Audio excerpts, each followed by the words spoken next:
Louco do céu, começa agora mais um GorpaCast.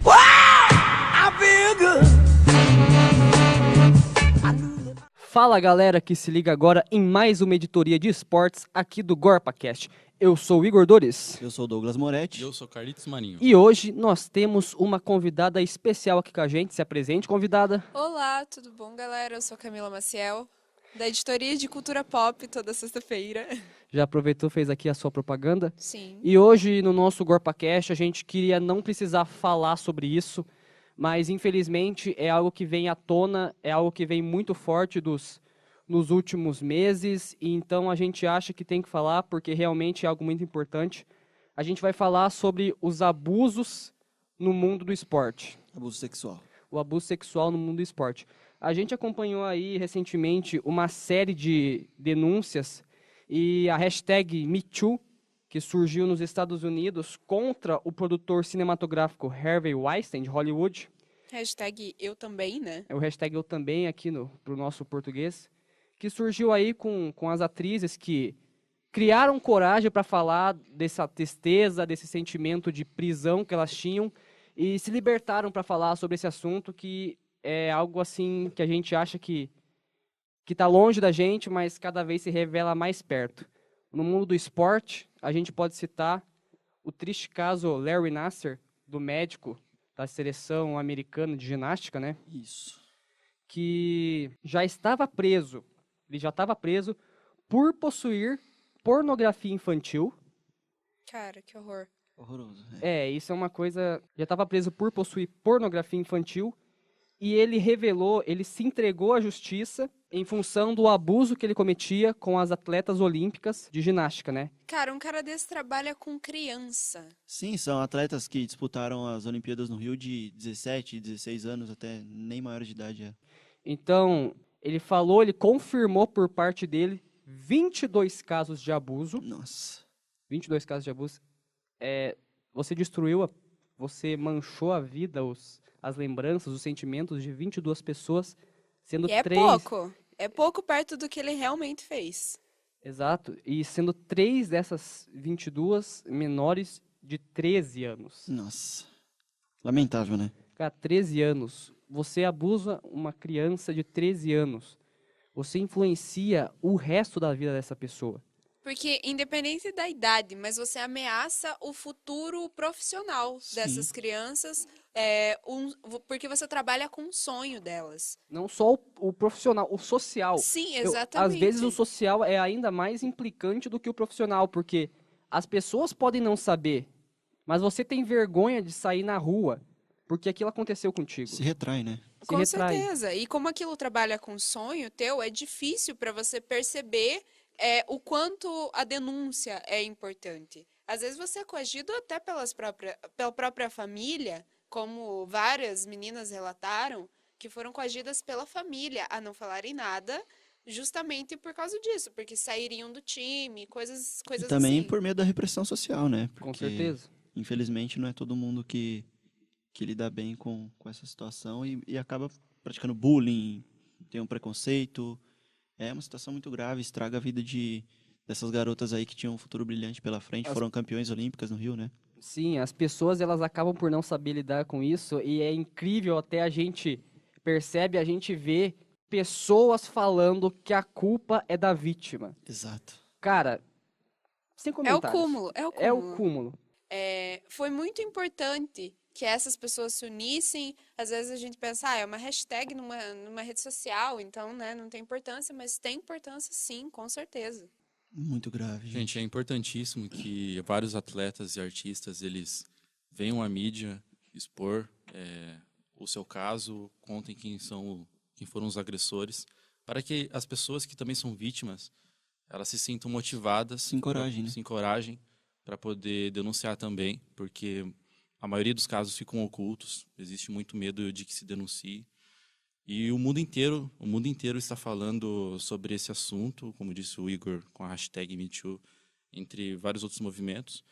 E pouco se faz no Brasil para poder combater essa agressão. E aqui no Brasil, especificamente em 2012, foi criada uma CPI da exploração sexual de crianças e adolescentes, instalada pela Câmara dos Deputados. E até 2013, na Copa das Confederações do Brasil, a CBF não tratava isso dentro dos seus domínios, falava que não era função da CBF combater exploração sexual de crianças e adolescentes. Quer dizer, você lida com atletas, mas com a saúde Mental física e e física, né? mental deles, Exatamente. você não tem nada a ver. Só quer explorar o atleta. Em 2014, queriam se deixar um legado para a Copa, e então, na época, o presidente que hoje está preso, José Maria Marim, ele aceitou 10 medidas para se combater abuso sexual e tráfico de pessoas ligado à proteção dos direitos infanto-juvenis.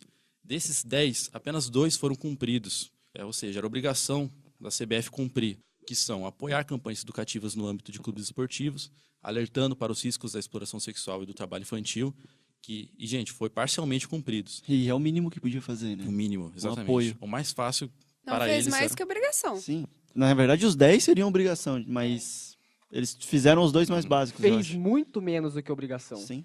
E fez o que não dava trabalho também, né? Apoiou. No terceiro item, qualificar profissionais que atuam no treinamento esportivo de crianças e adolescentes para atuação preventiva e de proteção aos direitos. Aí os que não foram cumpridos. No segundo item, apoiar as linhas e montantes orçamentários adequados para efetivação plena das campanhas educativas. Quarto item, adotar providências para prevenir o tráfico interno e externo de atletas. Quinto item, usar a ouvidoria da CBF para criar denúncia de maus tratos e de exploração sexual de crianças e adolescentes. Foi criada uma ouvidoria na CBF, mas pouco se divulgou as formas que as pessoas poderiam denunciar esses maus tratos. No site está perdido, onde as vítimas podem recorrer, e é muito mais complexo, né, gente?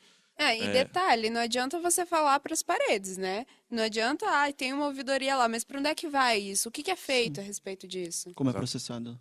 Exatamente. No sexto item, solicitar o registro de escolas de formação de atletas nos clubes, nos conselhos tutelares e nas respectivas federações. Nada disso foi cumprido. Sétimo item, esclarecer os pais acerca das condições a que são submetidos os alunos das escolas de formação de atletas destinadas a crianças e adolescentes. Esses pais geralmente estão aí no interior do Brasil, chega um olheiro, oferece como se fosse um bilhete premiado, vai fazer com que o menino se salvar. torne uma estrela do futebol, vai iludido e é submetido a essas agressões. No oitavo item, fiscalizar as atividades realizadas pelas escolas de formação de atletas, bem como os clubes esportivos que contratam atletas oriundos dessas escolas. No nono item, incentivar a agregação de escolas de formação de atletas, crianças e adolescentes a clubes esportivos. E o décimo, adotar medidas punitivas para aqueles que descumprirem essas determinações, como descredenciamento de entidades esportivas, na forma de legislação que está muito longe disso acontecer. Mais uma omissão da CBF lamentável, né? A gente falou da CBF, mas só retornando um pouco do caso Nasser, né, do médico da seleção americana das Olimpíadas de 2016. A última a se pronunciar que sofreu abuso foi a campeã Gabi Douglas. A primeira da equipe foi a Ali Reisman. Ela se identificou, através das redes sociais, através das denúncias. E, posteriormente, a atleta Makayla Maroney, com a hashtag MeToo, se pronunciou também dizendo que tinha sido vítima de abuso do Larry Nassar. E a última agora, que nem eu citei, foi essa Gabi Douglas, detentora de 3 medalhas de ouro das Olimpíadas, ou seja, é uma estrela, é uma campeã. O nome da Olimpíada, basicamente. Sim, foi o nome da ginástica na Olimpíada do Rio. Exato. Tanto que a equipe deles era tão bom que passaram por vários nomes incríveis que mostravam o quanto essa equipe se dedicava e o quanto ela tinha grande facilidade em chegar nas finais. Gabi Phenomenal Douglas, Five, Sly Five, eram alguns dos nomes que eles colocavam para essa equipe norte-americana de ginástica que era realmente extraordinária. Gabi Douglas era um exemplo para qualquer menina que estivesse assistindo às Olimpíadas e gostasse da ginástica. Você olhava para ela, você via tudo que você almejava numa campeã. E saber que ela teve que passar por isso é muito triste e desmotiva. Desmotiva E completamente. A gente vê essa situação acontecendo nos Estados Unidos e pensa que está distante, né? Mas muito Tá mais recentemente perto que a isso gente aconteceu imagina. no Brasil, também na ginástica, e dessa vez no masculino, como você tinha contado. O ex-treinador da Seleção Brasileira de Ginástica Artística Masculina, Fernando Lopes de Carvalho, foi acusado por dezenas de atletas de abuso sexual também. Então, é uma coisa que não está distante. Incluindo o Diego Hipólito, né? O Diego Hipólito não chegou a acusar, ele deu depoimento na justiça, mas ele não chegou a sofrer o abuso. E também desconhecia, mas conversando com outros atletas, ele ficou também abismado com o que acontecia. E é muito grave, gente. Isso está no Brasil, isso está perto da gente. São atletas que foram campeões pan-americanos pelo Brasil, atletas de ponta, e que estão sofrendo esse tipo de abuso. É o nosso nome, é o nome do Brasil sendo representado para o mundo inteiro que sofre isso, cara. É Sim. algo muito sério. Não, e a gente não tá falando de brincadeira, tipo, porque é fácil falar abuso assim e pensar, nossa, sei lá, coisas leves, mal interpretada. Mas assim, um dos relatos que eu vi é de que o professor pedia para os alunos pegarem objetos com o ânus. Muito grave. Tipo, sabe? Umas coisas horrorosas. Ele pedia pro atleta fazer posições para ele dentro, para ele ver como é que tava a pose olímpica, sabe? Umas coisas absurdas, gente, para se fazer com crianças, com pessoas que veem naquilo o seu sonho. Isso é cruel. E isso, a gente está no Brasil, país do futebol, e no futebol isso também acontece. Recentemente, né, no final do mês de abril, Juan Patrick, ex-atleta da base do Santos, olha só, o maior celeiro de atletas do Brasil, acusou o Lica, Ricardo Marco Crivelli, atual coordenador das categorias de base. Atual não, porque foi afastado, mas era o coordenador das categorias de base e na época era dirigente do Santos. Então o Juan Patrick sofreu isso em 2010, quando ele tinha 11 anos, e trouxe isso à tona agora. Talvez até por esse todo movimento que surgiu de encorajamento, e ele denunciou isso. E o curioso é que o Juan chegou no Santos através do Romildo Borges de Souza, que hoje está preso, já tem 2 anos, por estelionato, abuso e cárcere privado de 11 adolescentes. Então, você vê que isso já vem de muito antes de chegar no Santos, o menino já passava por essa situação. É muito grave, gente. Douglas, e a maioria dos casos também dessas agressões acaba desencadeando outros crimes, como trabalho infantil, dopagem, estelionato, tráfico de pessoas. E a CBF, que ela tem uma receita anual de 500 milhões, mais o fundo do legado olímpico de 300 milhões, ela não investe numa questão tão séria. Ela ignora que faz parte do futebol, ela ignora que isso aconteça. Ela desrespeita o Congresso, que fez a CPI, e o grande desrespeito às vítimas desses casos. E um levantamento do El País, baseado em processos judiciais em andamento e já concluídos, somou 111 casos desde 2011 só no futebol. E no Brasil, a estimativa é que 7% dos casos são denunciados. Então, se a gente for fazer uma conta, levando essa estimativa, daria mais de 1.585 casos. Só para concluir aqui, sobre o Juan ainda, quando ele estava prestes a subir de categoria no Santos, ele foi convidado pelo Lica para dormir no apartamento junto, e ele se recusou. A partir de então, ele parou de ter oportunidades e foi dispensado da categoria de base do Santos. O que é mais importante dessa história é deixar claro, pesquisar melhor o histórico dessas pessoas antes de colocar ela para trabalharem com crianças, porque muitos já tinham acusações de abuso. Sim. E depois disso, tirar essa cultura que o Brasil tem de esconder. Ai, tem pouco caso, tá ótimo. Não.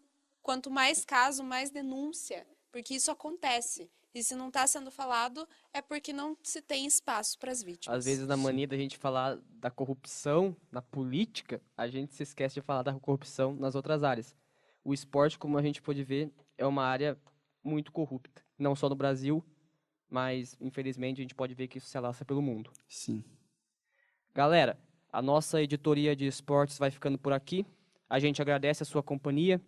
Curtam a nossa página do Facebook, facebook.com/gorpacast. Se inscrevam no nosso canal no GorpaCast. Lá vocês vão encontrar outra variedade de temas, de editorias.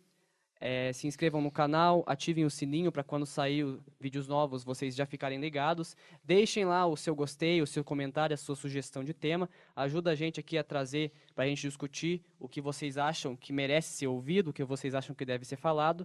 Então é isso, a gente agradece a companhia e esperamos vocês sábado que vem. Até mais, galera. Valeu. Tchau. Valeu.